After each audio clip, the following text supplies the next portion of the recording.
திருவண்ணாமலை கார்த்திகை மகாதீப உற்சவத்தை முன்னிட்டு 4000 சிறப்பு பேருந்துகளை இயக்க தமிழ்நாடு அரசு திட்டமிட்டுள்ளது.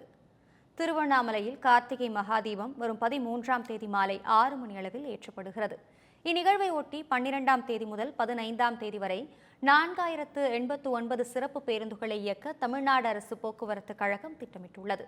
மேலும் திருவண்ணாமலையில் போக்குவரத்து நெரிசலை தவிர்ப்பதற்காக 9 தற்காலிக பேருந்து நிலையங்களை அமைக்கவும், பேருந்து நிலையங்களிலிருந்து கிரிவல பாதைக்கு இணைக்கும் வகையில் கட்டணமில்லாத 40 சிற்றுந்துகளை இயக்கவும் முடிவு செய்யப்பட்டுள்ளது.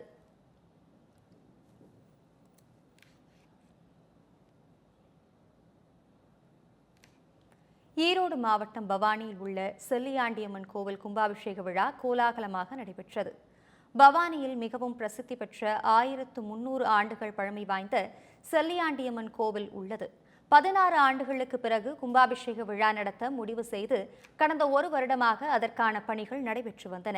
தற்போது அனைத்து புனரமைப்பு பணிகளும் முடிவடைந்த நிலையில் கடந்த வியாழக்கிழமை தீர்த்தக்குடம் ஊர்வலம் நடைபெற்றது. அதனைத் தொடர்ந்து கணபதி பூஜையுடன் யாக பூஜைகளும் செய்யப்பட்டன. இந்த நிலையில் வேத மந்திரங்கள் முழங்க கலசங்களுக்கு புனித நீர் ஊற்றப்பட்டு கும்பாபிஷேகம் வெகு விமர்சையாக நடைபெற்றது. இதில் திரளான பக்தர்கள் பங்கேற்று தரிசனம் செய்தனர்.